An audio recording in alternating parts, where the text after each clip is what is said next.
หากับเขาแรงน้ำกันนะครับวานแหครับแหดีครับแหโป้ครับแหโป้ครับใส่วานปลาหน่อยครับหยุดน้ำกันเลยครับผม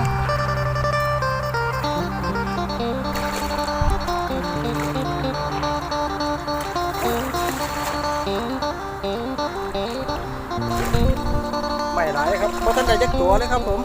หยุดน้ำกันครับ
ครับ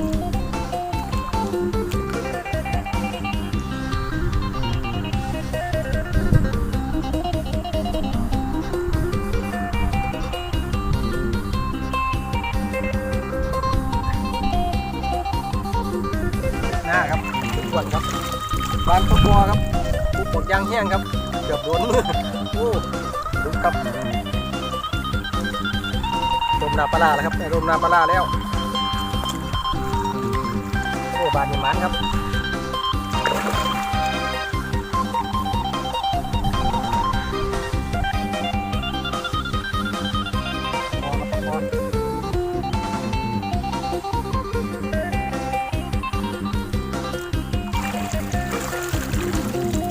พอครับเดี๋ยวอยู่ครับเดี๋ยวอยู่ดอกเดี๋ยวอยู่ครับผม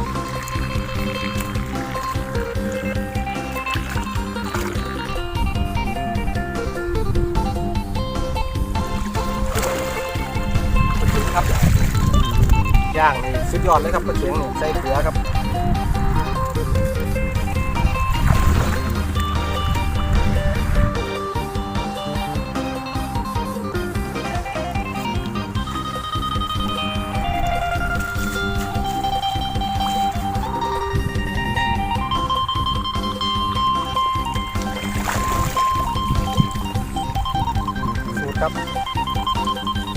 ตัว4ตัวในลาบสบายเลยครับ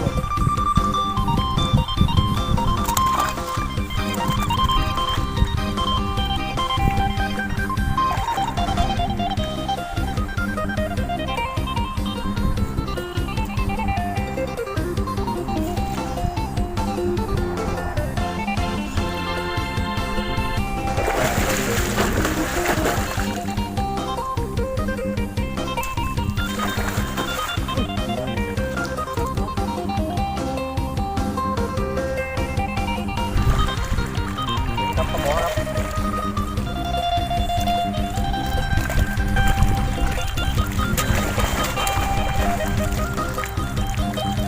โอเคแล้วนะครับเดี๋ยววันอีก1 บาท 2 บาทก่อนกลับบ้านแล้วครับ